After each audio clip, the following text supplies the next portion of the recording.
I'm John Hamilton. Tracey and I have been working together for a long time now. Too long. Over a decade. We've had the privilege of trying almost every kind of case as lawyers. And right now we do quite a bit of work with young people facing delinquency charges, do some family law and some other types of cases. But and then Tracey. So tonight we're going to give you just a brief overview first of what dependency law is, what it is not, who is involved, how the process works, just some basic pointers on working with DHS, and then we'll move in to talk about how dependency law interfaces with the family law realm.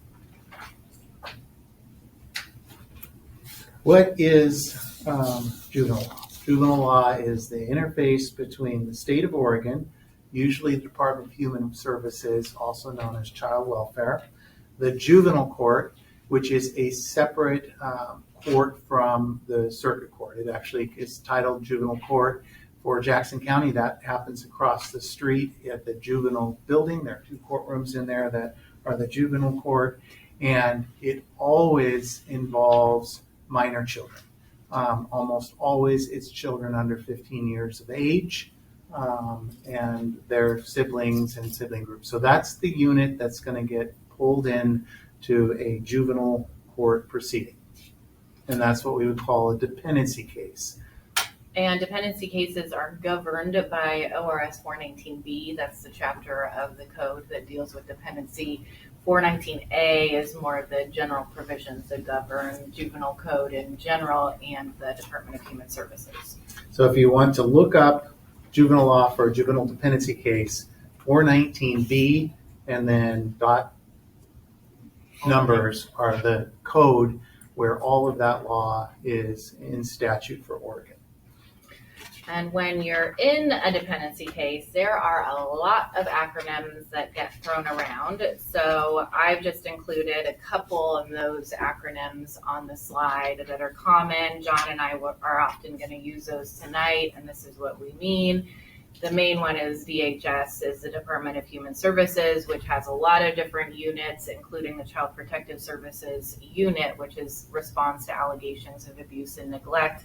But when we say DHS, we mean it's just shorthand for DHS, the Child Protective Services unit. ICWA is something that you'll hear a lot as well. ICWA is a different law under the juvenile code that applies to families whose children are eligible for enrollment in a Native American tribe. A different set of procedures and burdens of proof apply when a child is eligible for enrollment in a tribe. So that's just something to be aware of. Any dependency proceeding, the judge is going to want to know whether or not the Indian Child Welfare Act applies, because it triggers some other obligations for DHS and for the court. Mm-hmm. There are 9 federally recognized Native American tribes in Oregon, but the child could be enrolled in a tribe in Alaska or anywhere in the country.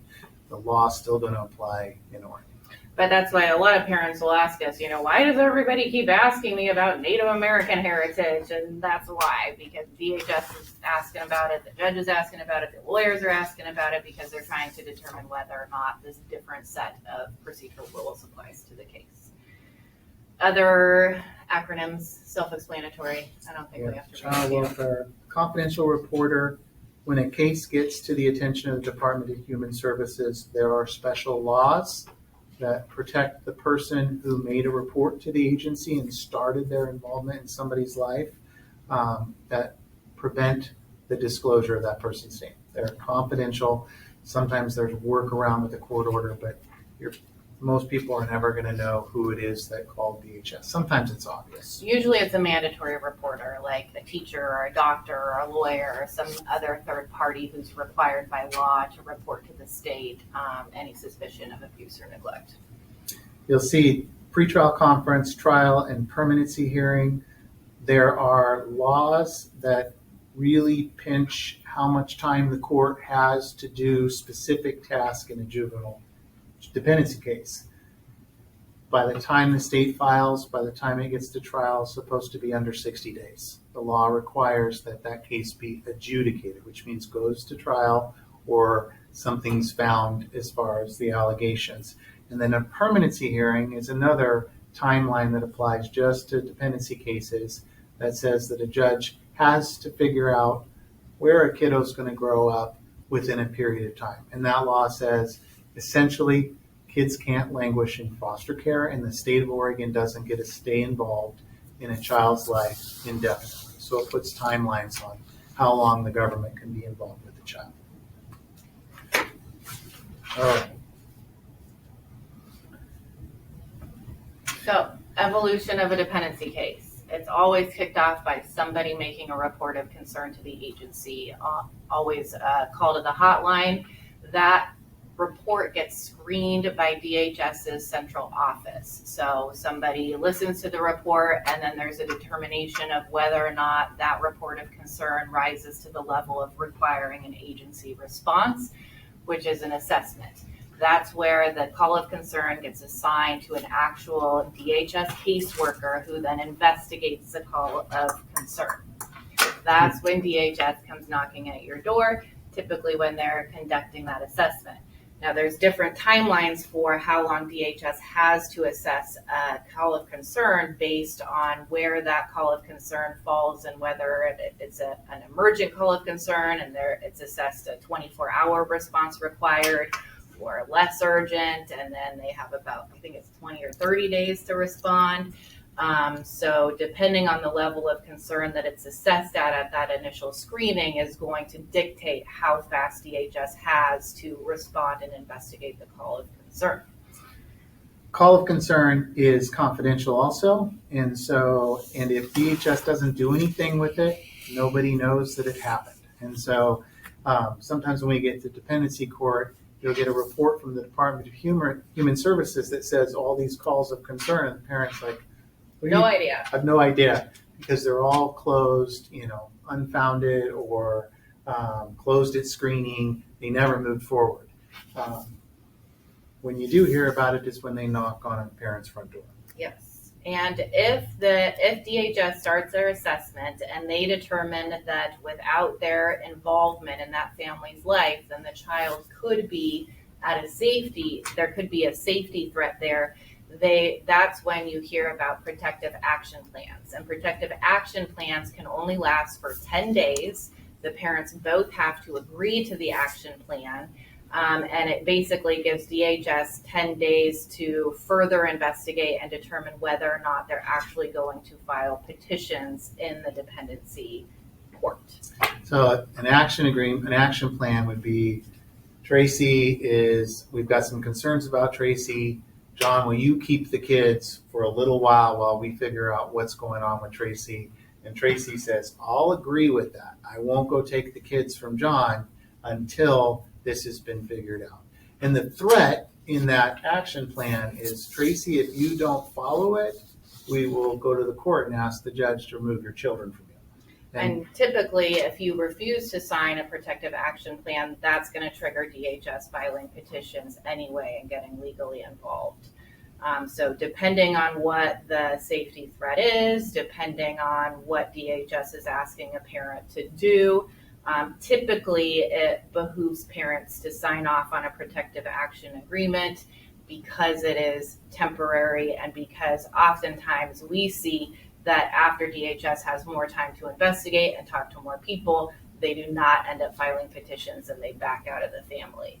But if a parent refuses to sign the protective action plan, it will often trigger DHS just filing petitions and requesting pickup orders, and then you get a more invasive intrusion into the family unit than you might otherwise if you went ahead and cooperated with DHS. So a protective action plan is an opportunity for a family law case to step in before the agency, the Department of Human Services, gets any farther into a family in their house. Even if parents have signed protective action plans, if the agency thinks that the family is not going to voluntarily continue to follow the plan, or there's more services that they will need to offer the family long term, then they will file dependency petitions. Yeah. DHS, I appreciate your concern about Tracy, but I know she's a good mom, right? And then DHS is like, well, John can't be protective. And we'll talk about that later. But once DHS files petitions, both parents and the child are entitled to have a shelter hearing within 24 hours of DHS filing their petition. A shelter hearing is where two things happen. The parents and the child has an attorney. The parents go to court, and the court arraigns them on the petition. So the court will read them what the allegations that DHS has against the parents or the family, and make sure that the parents understand what the safety concerns are that DHS has. The other thing that happens at a shelter hearing is the court signs off on where the child is placed. So if the child is placed in the home with one of the parents, then the court can sign off on that. If the child has been removed from the home, child or children, and placed with a relative or community resource care, then that's the opportunity for the parties to argue about where the child is placed, at least at the outset of the case. Frequently, those hearings happen so quickly that there isn't a lot of time for real consideration or planning or discussion of what's a less restrictive means for the child. It happens quickly. There isn't time to do all that work. So frequently at that initial appearance, that arraignment, there's like, hey, there's some other things we could do here, and that discussion's happening then or shortly thereafter. After the shelter hearing, the court can always hold another shelter hearing before the court actually holds its jurisdictional trial. So often, if we have a parent at a shelter hearing and the child's placed with a relative, but the parent wants that child home and the agency is agreeing to work with that parent, then we can say, okay, the parent's willing to agree to this placement for now, but they want you to look at this and this and this, and once you verify that, then we would like child returned back to the parent. Judge, please schedule another shelter hearing in a week or 2 weeks so we can check back in and see if the agency has followed through on doing what the parent is requesting. And if they haven't, then we can argue about whether or not they should be ordered to do so. But the jurisdictional hearing is where the court actually takes evidence and decides whether or not DHS or the state has proven that the allegations that they've made against the parents are true. One more thing about shelter hearings. Once the court makes a decision in a shelter hearing, it's a one-way ratchet. And so if DHS if the court says, I'm okay with an in-home plan with parents, that's what I'm deciding, the judge decides at a shelter hearing.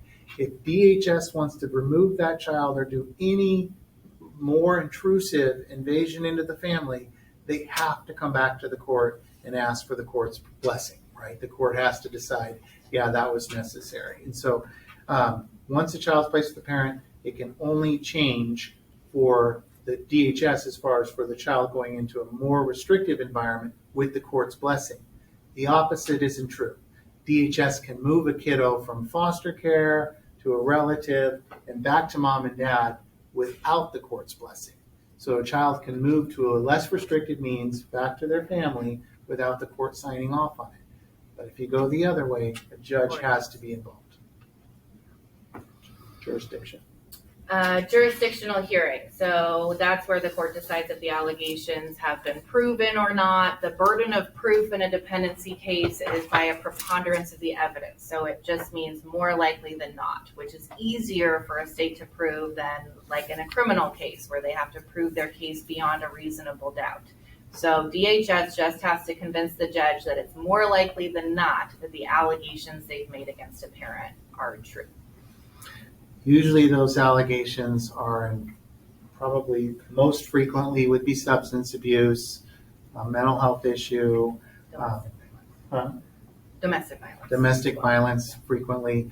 Those are probably the top 3 allegations the state will bring against a parent. And it's not always the state. Tracey and I have filed dependency petitions before on behalf of a child, or we've filed them for parents who needed help from the state and the agency wouldn't step in and provide services for their child. So we filed the petitions and mom and dad need the state's help. So it's not just the state, the vast majority, 99% are. So at the jurisdictional hearing, those are the allegations we see most frequently. Later on, we'll talk about some scarier allegations that come with a different set of rules, but those will happen later in the presentation. In any DHS case, the case plan, which is what the agency is required by law to attempt to implement, is reunification, which means at the opening of any case, short of, there's exceptions to this, but most of the time it is a requirement that the agency has to take steps and offer services with the mindset of reunifying that child with one or both parents. That case plan continues unless and until it is changed by the court, typically at a permanency hearing, which is scheduled about a year after the initial jurisdictional trial. And then at any time throughout the case, many attorneys and parents will want review hearings to keep DHS doing what it's supposed to do, and to make sure, and if you represent a child in those hearings, you want to make sure the parents are moving towards getting kiddo back in their care. And then the final one on that list is a termination of parental rights trial. And a judge that worked here for years named Ross Davis called that the capital punishment of civil cases. The most serious type of case that's not a capital crime that judges hear is the termination of parental rights. It doesn't have to be a termination of parental rights proceeding that ends a dependency case. It could be a guardianship, and there's different kinds of guardianships. It could be well, most of them are dismissed because the children have been returned to their parents and they're safe. And the agency decides that, okay, the family unit is restored. It is safe for us to back out. The parents have ameliorated all of the safety concerns that we started here with. So judge, please dismiss the case. That's how most dependency cases end. But if the parents are not able to ameliorate the concerns and get the children back into their care, then the court will look at either a guardianship, durable guardianship, a permanent guardianship, or an adoption. Or the other, or what's the other one? APLA. I have a question. Yes. What is ameliorate? Ameliorate means make better. Yes. Fix it. Address. Yes. So if the allegation is mom has a substance abuse problem, then mom has gone into treatment. She's proven her sobriety. She's got the kids back, and she's shown that she is out of, there's always a danger of relapse with addiction, but she's got enough sobriety under her belt and community support services and friends and family in place that would be around if there was a relapse to keep the kids safe. DHS is trying to make sure there's a system in place to protect the family, promote the family, and protect the child long term. And they're like, we've got that, we don't need to be involved. Ideally, that happens sooner rather than later. In some cases, we're like, Judge, this needs to be closed. There's a point of diminishing returns, right? Where DHS has been involved with the family too long and it's no longer helpful. Essential characteristics of juvenile cases. They are confidential. So you can't just go get records, you can't go to court and go, hey, was there a juvenile case filed on Jack Hamilton? The court staff will be like, Jack who? Please, we can't give you any information. Have a nice day. They are highly protected, and there are potential consequences for somebody who breaks those confidences. The reason is kids have the right to privacy, and a juvenile case is taken out in the name of a child. It will say, in the matter of Jackie Hamilton, and Jackie Hamilton's case has his name on it, and he is 12. The world doesn't get to know that that's going on for him. Certain people have access. Judges, some lawyers, not all lawyers, very few lawyers in our community actually have permission to get into juvenile cases. Can you get into them?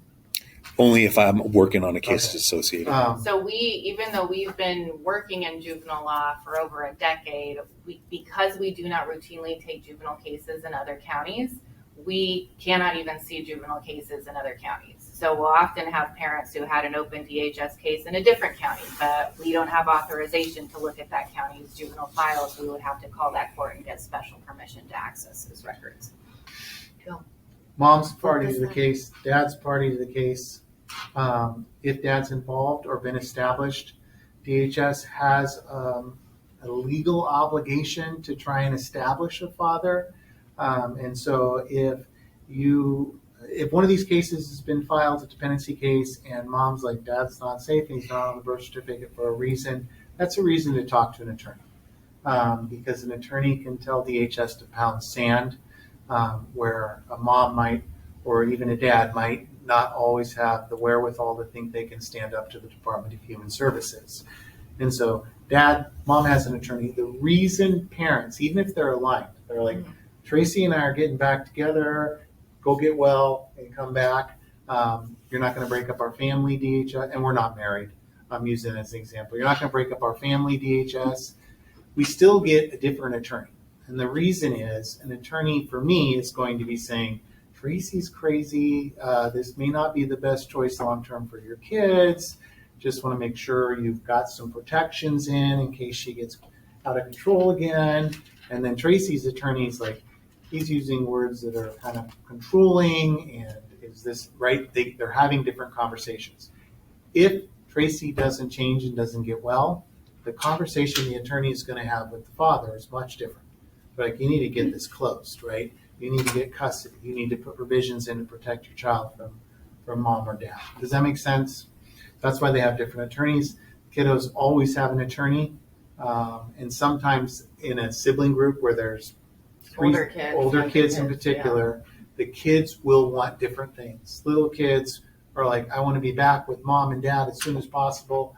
And the big kids like, I want to live with grandma. I don't ever want to be in that house again. And so those kids get separate attorneys, even though they're the same sibling group. And no, I didn't put anything else in about kid attorneys. Kid attorneys are bound to advocate for the express wishes of their client. So that's why kids who have different express interests will get different attorneys. Because if I represent a 3-year-old who wants to go back to dad who's using meth, I need to work with the agency and talk to the judge about figuring out how to make it safe for my 3-year-old to go back to meth using dad. If I represent a teenager whose parents are safe, but they say, oh, I don't want to live with my parents, then they're entitled to an attorney that's going to advocate for that interest. So we're not, unless a child is so young or disabled that they are unable to tell an attorney what they want to see happen with their case, then in that case, then it's a best interest standard, but only then. Otherwise, if a kid is old enough to tell us what they want, then we are bound ethically and by the law to advocate for that child if we can. Yes. If you have siblings that have different attorneys, so sibling A, sibling B, they have different attorneys. Is sibling B's attorney a party to sibling A's case in respect to being able to access records? They will be discovered altogether because the parents' records are discoverable to both of those parties. What age would a child's voice be heard by a judge or an attorney? Is it any age or? Any age. Any age. So I've had 4-year-olds tell me what they wanted. I represented a 6-year-old one time, and she and her 4-year-old sister put together a pro and con list of the decisions they wanted to go over with me, and they'd written it out in their little black markers. And they're like, John, these are the pros and cons of what you ask us to think about. Attorneys are trained to do that in a way that's age appropriate, right? They don't go in and say, you want to live with your mom? And they're like, hey, what's going well here? What do they're taught not to ask leading questions. You really like your dad, right? Your dad's your favorite parent. They don't ask questions like that. Your mom's, she hits you all the time, right? Tell me what's safe. Tell me what's going on. They ask open-ended questions to try and figure that out. Frequently, it takes several visits with the child before I'm comfortable going to a judge and saying, this is what my client wants. We also, when we represent children, we're very, what's the word I'm looking for? Sorry, it's getting late. We're really interested in meeting with that child alone, away from other caregivers, away from relatives, away from foster parents, because often just having another relative, especially relatives, that have a definite opinion about what should be going on for that child can influence how the child is speaking to us. So we'll often ask to go for a walk or go play in their room while we talk to them without another adult present so that we can actually get, hopefully get some more honest and unguarded answers from the child about what they really want to see happen for them. CASA, court-appointed special advocate, a program that puts volunteers, specially trained volunteers, involved with children in dependency proceedings. Frequently, they are the least system-involved person in the room. So they're asking questions that are like, well, why aren't we doing this? And for the system and people in the system, frequently the answer is, well, that's how we've always done it. And they're asking, well, why are you always doing it? Why can't we make an exception? So they're a very valuable tool. And because they're so removed from the system and the agendas of these systems, judges frequently look to the CASA for some guiding light on a case. What's going on here? And so they're a very important person in the court process. They're only guided by the best interest standard. So when they make recommendations to the court, they're making those recommendations based on their assessment of what they believe the best interests of the child are. They're not beholden to follow any agency policy or procedure. They're not beholden to follow the child's express wishes. They are purely there to advocate for what they believe is the best interest of the child. The state has an attorney in Oregon that is through the Attorney General's office. So you'll have somebody in a juvenile proceeding called, we refer to them as AGs, Attorney Generals. And then there are potentially one other party, we didn't include it in here because it doesn't happen very often. If a child is eligible for enrollment in a federally recognized Native American tribe, the tribe would be a party to the case, which is, we're not going to go into a whole lot of detail about that law. Complicated, pretty serious intervention, whole separate discussion. And there's usually an attorney that represents that specific tribe that will appear on behalf of the tribe. I did want to mention about children, the question about when children have a voice in the courtroom. I would say that, the younger a child is, the less deference a judge is really going to pay to that child's preference or opinion about what's going on. They're really going to defer more to the other adults in the room. But the older a child gets, I would say the louder their voice becomes. So there's a big difference between a 12-year-old who really has, decided what they really want and why, and who has a little bit more life experience under their belt, and a 4-year-old. So the older, there's no actual age, the court has to do what the kid wants, but the older the child gets, then the more deference I think the judges pay that child, especially if they're more sophisticated and mature and have a articulable thought process. And children, we will ask older kids, do you want to go to your court hearing? And then we will try and talk them out of it. It is with rare exception. If I was wearing a black robe and you brought a kiddo into a courtroom, it would not go well. This is not a place for kids. It's not subject matter for kids, with rare exceptions. Yeah. Other people who are not parties in a dependency case, but are entitled to notice of what's going on in a dependency case and are entitled to be heard if they're in the hearing. Grandparents, both sides, paternal and maternal grandparents. The statute says the judge has to ask them if they have anything to contribute. And then foster parents. So who the caregiver for the child is, if it's not the mom and dad, that person has a right to be heard in the courtroom, even though they're not a party and they're not going to be getting confidential information. I have 2 questions. Yeah. Is there a legal age of when the child can have an opinion? Yep. For the judge? Okay. And that is true of family law cases also. There is no specific statute that says the child is 11, they get to talk to the judge. There's no statute. And so it's really, our judges are trained to speak to children. I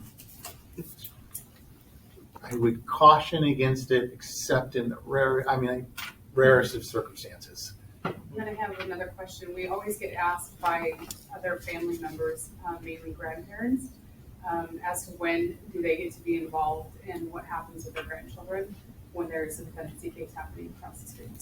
They should be involved from the very front of the case, and they should be getting notice of what's going on in the courtroom.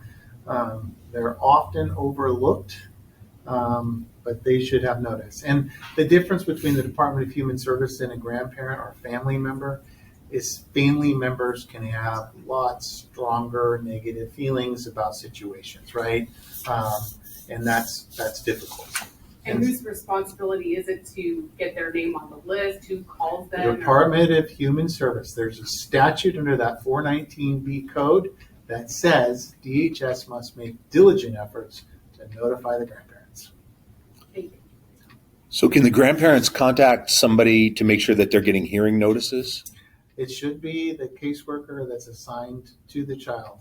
Yes, and they should be getting that. It is when a DHS caseworker takes on a case, there's 1,000 things for them to do. The paperwork is overwhelming. And then at the same time, they're trying to make safety decisions for a child. And so grandma and grandpa on that list as they're triaging their workload, grandma and grandpa frequently get forgotten. Yeah, and sometimes parents don't want their parents notified either, so they will not tell the agency who they are or how to contact them. And if that happens, then the grandparent can always call the DHS local office and say, hey, I am so-and-so, I'm the grandparent of this child, can you please tell me who the caseworker is so I can reach out to them? So that grandparents, if they have been overlooked and have not been contacted and they know there's a dependency case going, they can always call the agency and make sure they get on the list.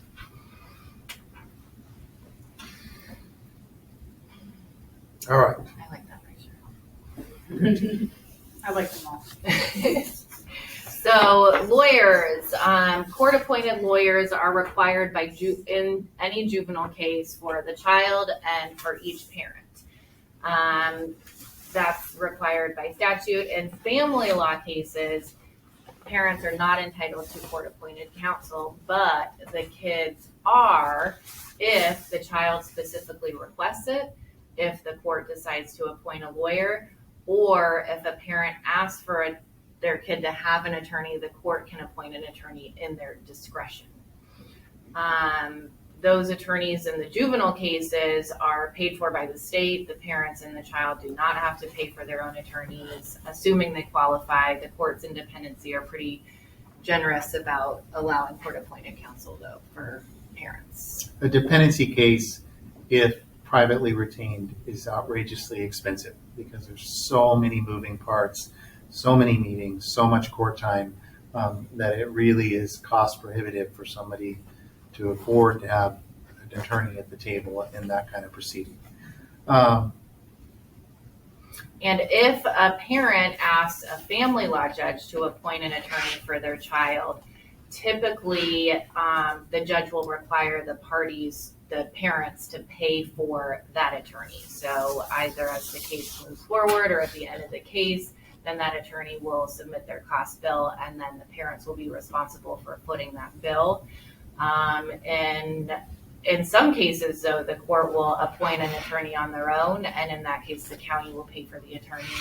Or if the child specifically requests an attorney, then typically the county will pay for that attorney. For family law cases, the trend in this state for decades now has been more and more what they call pro se litigants, people representing themselves in those proceedings. And the state of Oregon and the courts have made that pretty easy.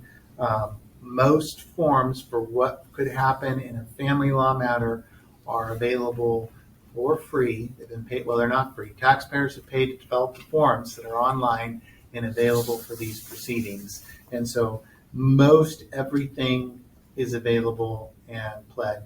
Our judges are all trained in helping get information out of people who are not trained to be lawyers. And so they know how to ask questions and figure out what's going on in the case. So. Also, if a parent has a court-appointed lawyer in their juvenile case, that lawyer is not paid nor expected to assist that same parent if they have a family law case going at the same time. So that parent's option is either to see if that attorney will agree to represent them in the family law case and then pay them privately, or see if that attorney, out of the goodness of their heart for free, will help them. But there is no requirement that attorneys do that.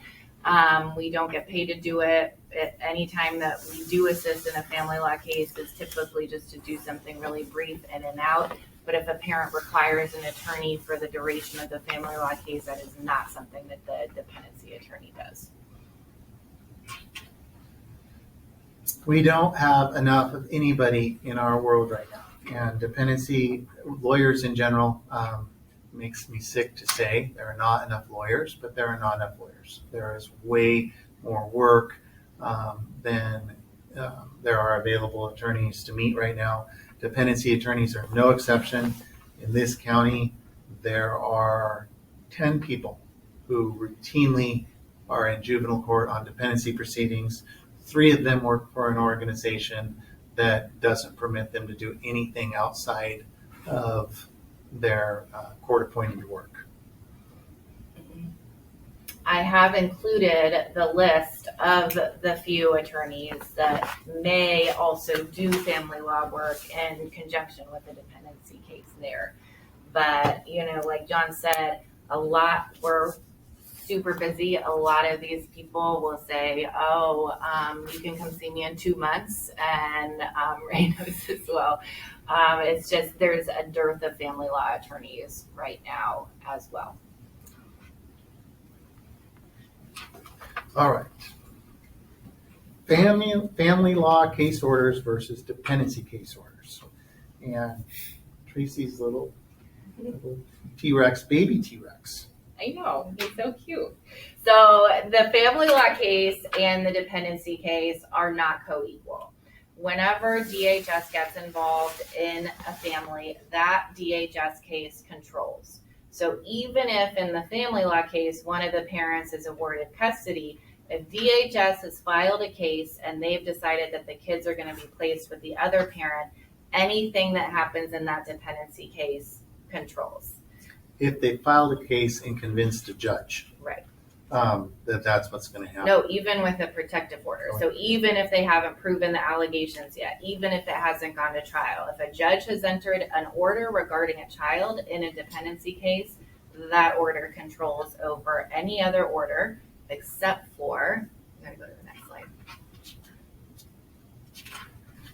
Criminal cases, or no contact orders. So if there is a criminal case with a no contact order between a parent and a child, that no contact order prevails. DHS cannot facilitate contact between that child and that parent with a no contact order without modifying the criminal court order. That goes for restraining orders prohibiting contact and stalking orders prohibiting contact between a parent and their child. So the criminal cases trump both the family law and dependency cases, yes. Is the family law judge deciding all No. of these? All of these, so the family law and the dependency cases are typically decided by the same judge. Criminal cases are decided by a different judge almost all the time. So, and typically that parent has a different attorney in the criminal law context as well. So in order to get contact between a parent and their child that has a no contact order in place, then that parent with the no contact order has to go back to the criminal judge and ask the judge to modify the no contact order.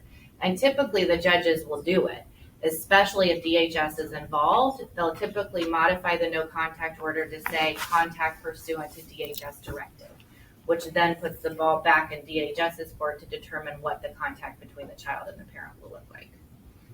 So if you just think of it from a judge perspective, right? The criminal case is the top. That once that one's in, the rules in that are going to affect everything below it. The dependency case is next. That's a child welfare case where a judge is concerned about safety. So that's going to control everything below that. Restraining orders and stalking orders also trump, but is consolidation in here? I'm talking about Okay. yeah. But they are to be consolidated with other family law matters. So the court on its own or on a motion of a party should be taking the dependency case, the restraining order, the stalking order, and the family law case and putting them all together so that when a judge opens that file, they're like, oh, this is going on too. And the purpose of that is to make sure that they're making consistent orders and that those orders make sense. But that should be happening automatically. It doesn't always, and sometimes the judge is like, what do you mean there's a stalking order? So it needs to be brought to their attention before they do. So the family law case is enduring by its nature. The family law case is supposed to last for the duration of the child's childhood until they reach adulthood. That's why caseworkers often ask parents to go file for custody or go get a restraining order until you can get custody. That is because once the dependency case is closed, that family law case comes back up and whatever orders have been entered in the family law case now control. So that's why you can still litigate custody in the family law case, and even though that order is not going to control until DHS is out, once that order comes through and custody is decided in the family law case in a way that DHS approves of, then that DHS case can close and that family law case comes back up and controls what goes on for the child. DHS is at my door. What do I do?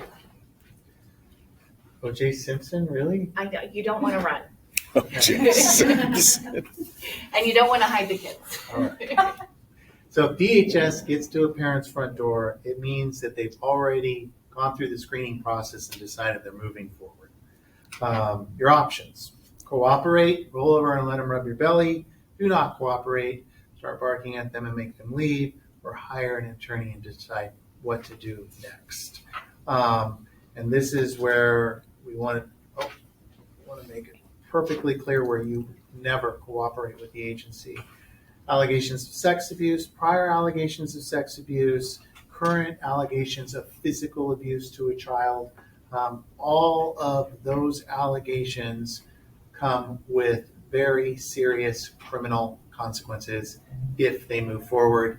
And all of those allegations, depending on the case type, in Oregon carry mandatory criminal sentences that are imposed by statute and are the minimum Measure 11 sentence is 70 months in prison. So if DHS is asking you about any of these things, the answer is I'd like to speak to a lawyer, please, because nobody's any good to their children if they're not available because they're waiting on trial in a criminal case.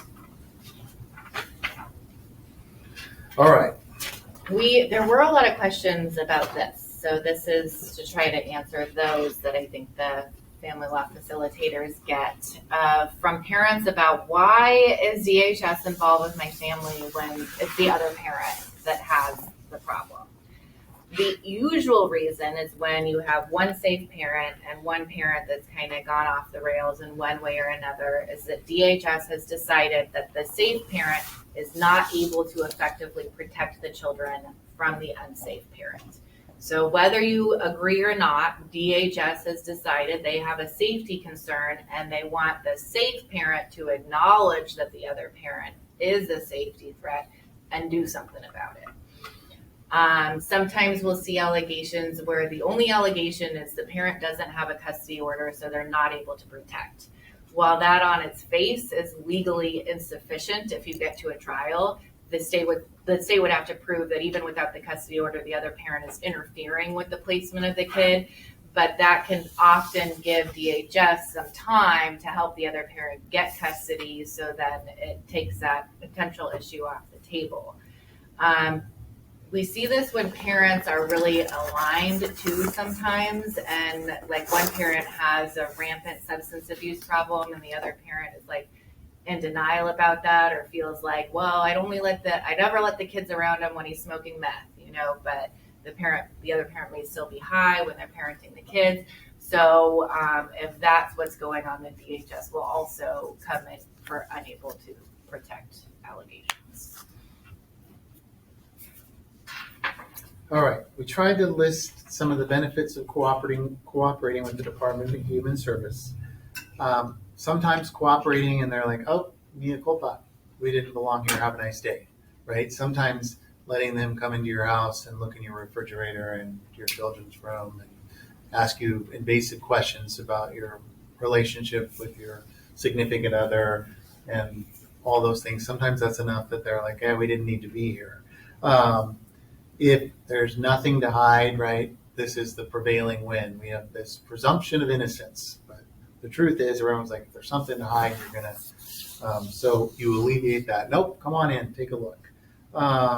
It frequently, working with the agency can help put you in a position to say hard things to the other parent, right?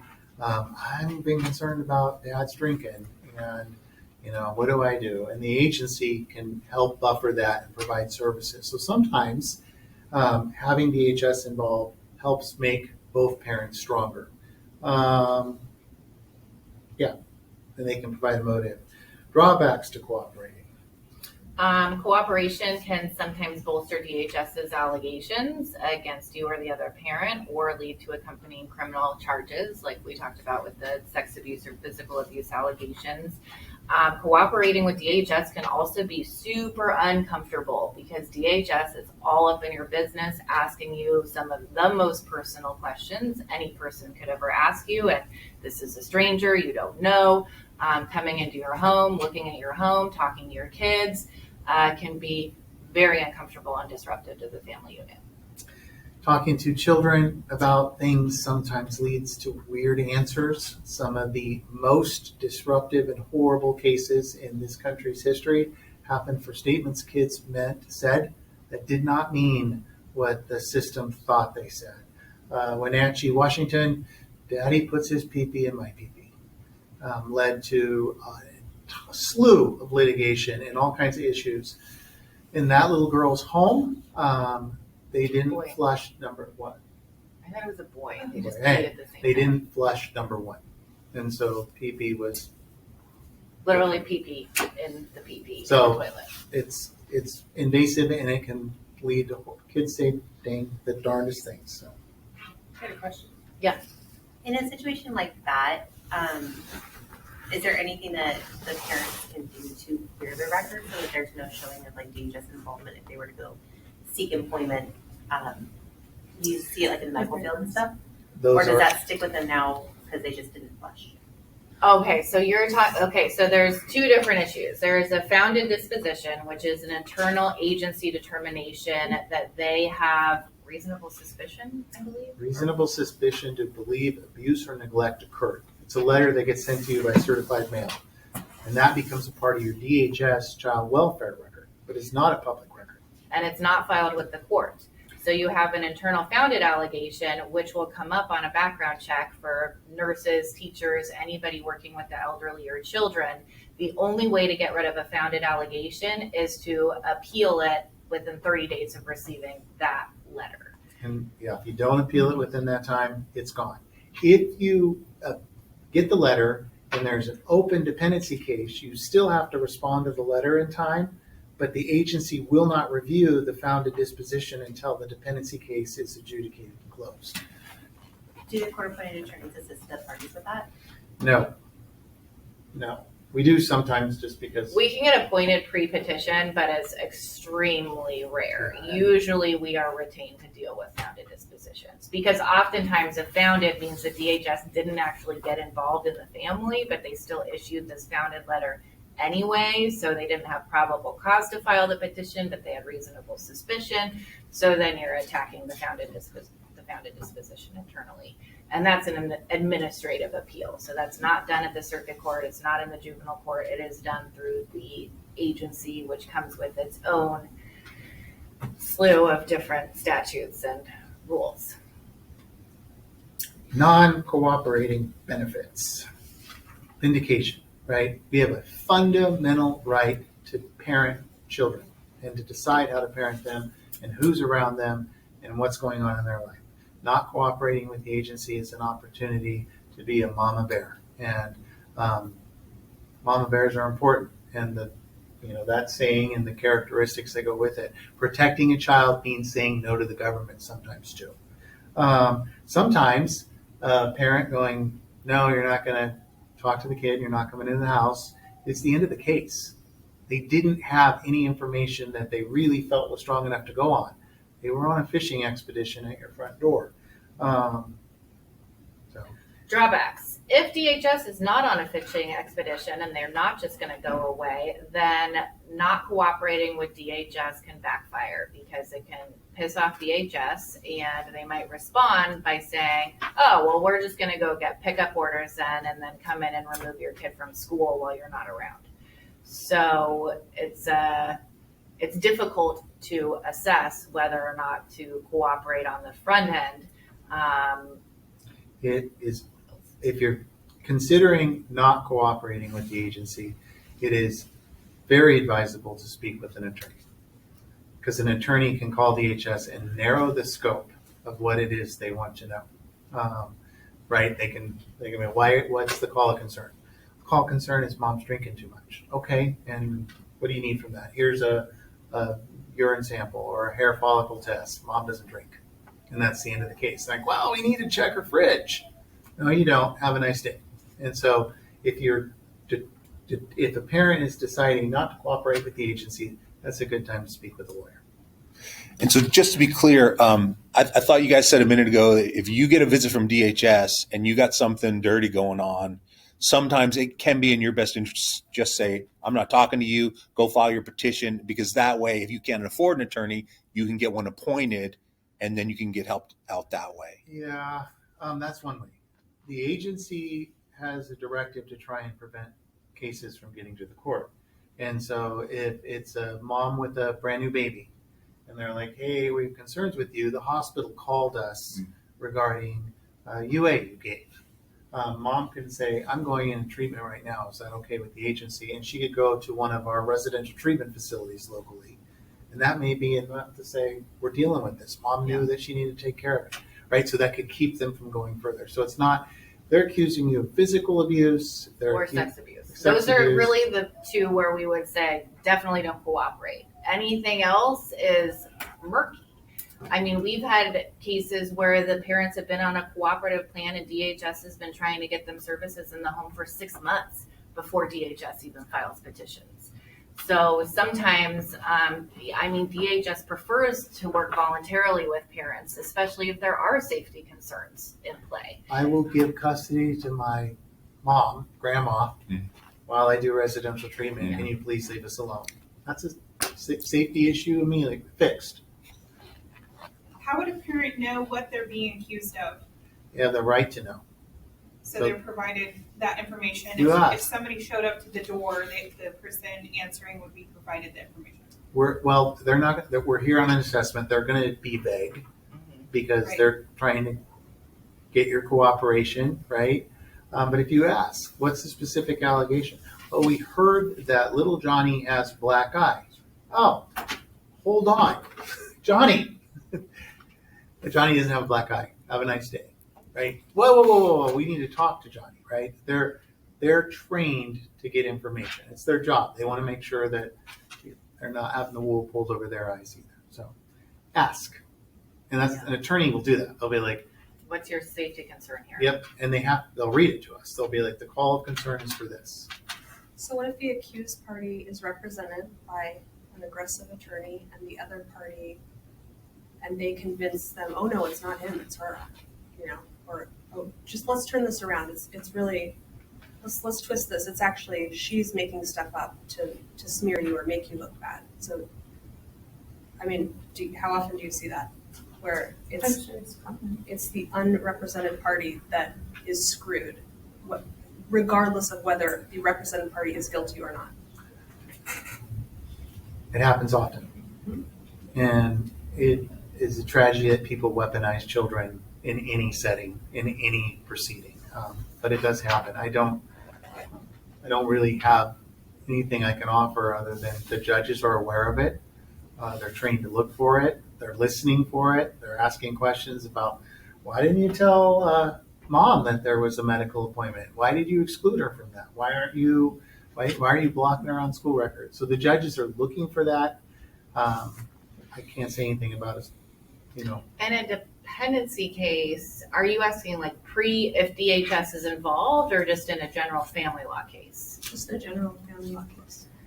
Yeah, that happens often, unfortunately. But And- there's You gotta- I mean, what we would typically advise parents to do in that case is ensure that the child is around third parties. So have the child in counseling, have the child, talk to the child's teacher, make sure that there are third parties around that the child has been exposed to that are then not aligned with either parent and can come in and talk to the judge. We had a case one time where there was a frustrating transition for parenting time. And so we moved parenting time to the 7-Eleven on West Main, and we advised dad to go in and buy a single piece of bubble gum in the store. And so every parenting time, this guy walks into the store and buys one piece of bubble gum. Well, eventually the clerk started watching what was going on. Like, weird, this guy comes once a week and buys a piece of bubble gum. That clerk became a witness to what was going on. So we involved a third party in helping dad have somebody who had no pony in the race, right? Come into court and go, what am I here for? That's the dude that buys bubble gum. Have you observed anything? Yeah, she's nasty to him when they're exchanging little Johnny. Well, what do you mean nasty? Well, that lady will start creating, and so that bring a third party into the equation so that there's somebody who can say things aren't quite what dad's representing or what the other party's representing. Can parents in a family law case consult with an attorney without retaining them? Yes. Yes. Most attorneys charge some form of consultation fee right now, which again, some of those things are cost prohibitive, but and when we don't have enough free legal services or low cost legal services, we don't have enough attorneys. But if you call a family law attorney and make it really clear, I just want to come in for a 1-hour consultation. I would like to retain you if possible, but if I can't, that's fine. I just want to talk to you for an hour and get some direction. They're typically more flexible about scheduling that consultation than for clients who want ongoing representation because there's so little bandwidth for most family law attorneys here. All right. Family law tools, third parties. The family law statute is mainly under ORS 107. So if you had questions about how particular family law cases or the statutes that govern those, that's where you're going to find them. That's where you have custody agreements. Usually a family law case involves three things when it comes to children. Who gets custody? A judge, either it's joint custody or a judge has to figure that out. What the parenting time agreement's going to be, and child support. Those are the three things that judges have to figure out with kids and family law proceedings.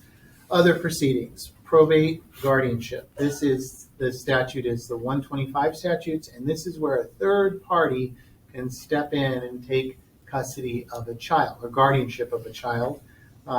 Grandma grandpa are usually the ones we're thinking of when we think of third party custody. Aunt, uncle, sister, brother, some other adult person that can step in. Frequently it's with a parent's consent. They're like, hey, will you raise the Hamilton kids, Miss Naumes, for a little while I work some things out? And we figure out a way to keep the Hamilton kids safe and out of DHS's clutches while it's pending. And then the final type of case we've talked about is what's called third party custody, which also has a guardianship component. And this is what's, I think the statute's actually called third party rights. Yeah. This is grandma custody law, and that's 109, 119, very complicated piece of law and tough for judges, but another way for people to get involved. Custody agreements. These are between parents. Go to the next slide. So when you have a family law case and a dependency case going, sometimes if the parents can come to a custody agreement together that DHS deems protective enough, then DHS will back out of the picture and go ahead and dismiss the dependency case or agree not to file. For a custody agreement, you don't need to get divorced to come to a custody agreement, but you do at least have to agree to a separation, which is an agreement that suspends for at least 1 year your obligation to live together as spouses. So when two parents do not want to get divorced, but they do want to have a custody agreement between them to satisfy the agency and have some sort of balance of power and decision making between them, they don't necessarily have to get divorced. They can just file for separation and get a custody agreement as part of the separation case. Why would you want to do that, John? Why would I want to do that? Get a custody agreement instead of. Custody judges have a job to give kids as much contact with each parent as they possibly can safely give them. That's the law.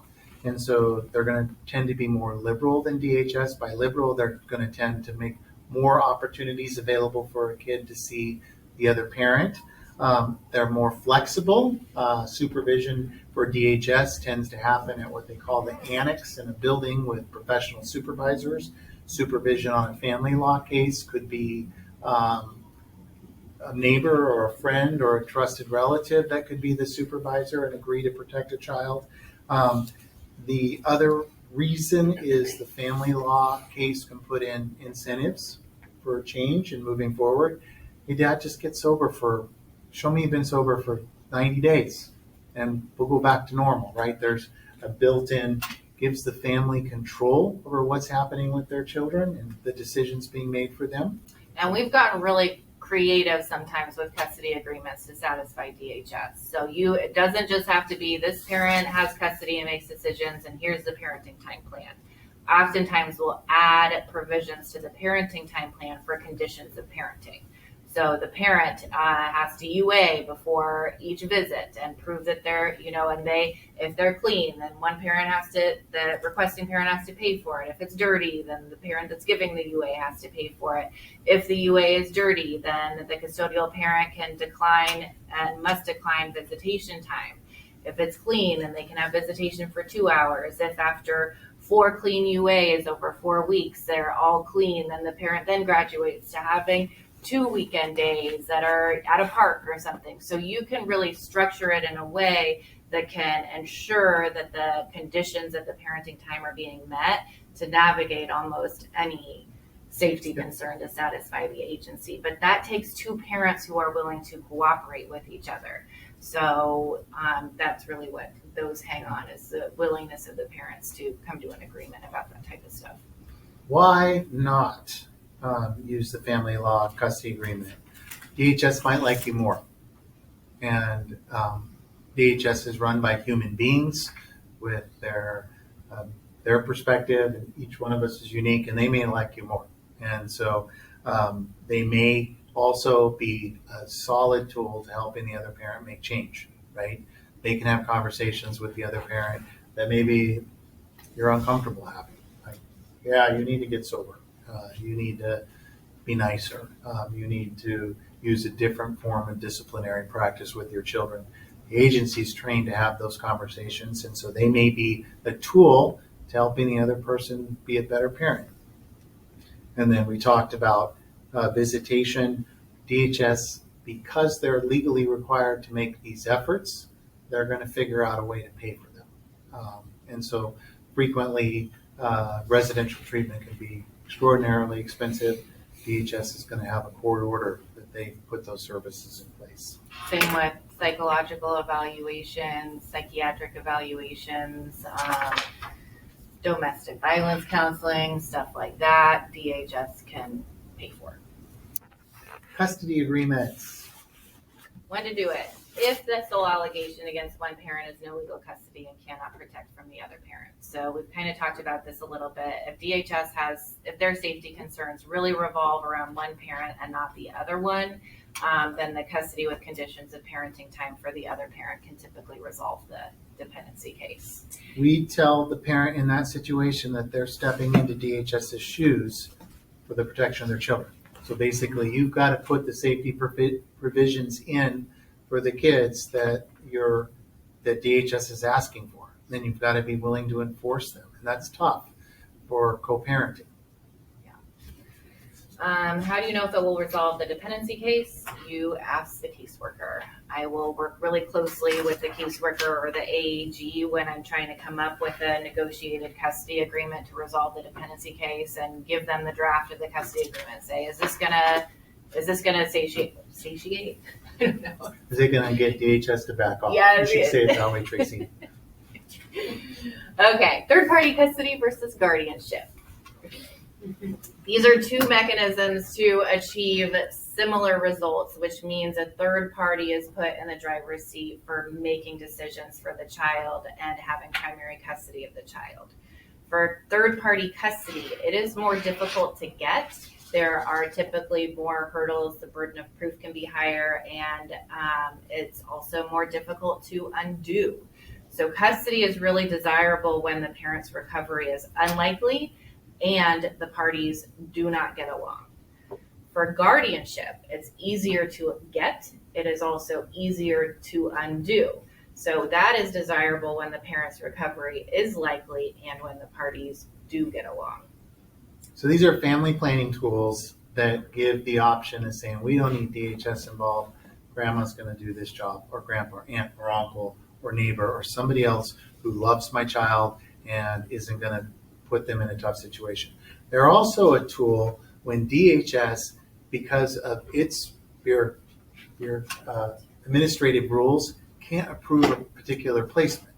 So grandpa had a DUII in 1985, and he can't qualify as a placement resource for the child because he had a DUII in 1985. That's pretty silly, but if you're the Department of Human Services and you're worried about getting sued, you've got pretty silly rules sometimes. And the certification process is run by humans who, they can put their thumb on the scale to decline certification or approve certification. I've seen some cases where I just, a grandparent got certified that the agency really liked, and their criminal history was far nastier than a grandparent that did not get approved that the agency did not like. So it is subjective. There are exceptions to certification, but this can third-party custody and probate guardianship, especially when the parents agree to it, can be a really great mechanism for getting the agency out of their lives. All right.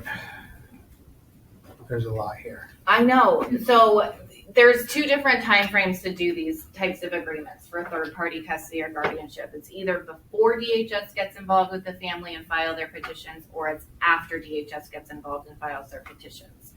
The easiest time to do it is pre-petition filing, because then the agency has to name that third party they have to prove that person poses a safety threat to the children. If you try to do it post-petition, then you're looking at consolidation and intervention, which is a nasty, Almost impossible. It's almost impossible. And we'll explain why. All right.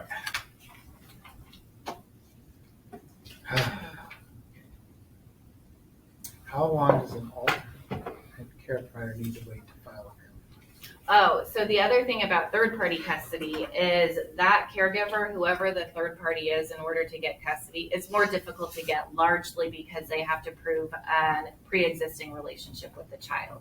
So if a kid just goes from the parents' home and moves in with grandma, that grandma's not going to qualify to file for custody until at least 6 months, because she's got to show that she has either developed a child-parent relationship, well, it has to be a child-parent relationship, which is difficult to prove. Guardianship can happen like that. It doesn't take any time for the kid to have already resided with that third party. They just have to be willing to serve as the guardian, and it has to be in that child's best interest for them to be their guardian. All right. Consolidation. We talked a little bit about this. Cases in which the family is at issue, except criminal, the judge is supposed to put them all in the same place so that the judge knows what's going on. That'd be a restraining order, your stalking order, your family law case, or a child welfare case. And so we talked about that. Intervener. We talked about this a little.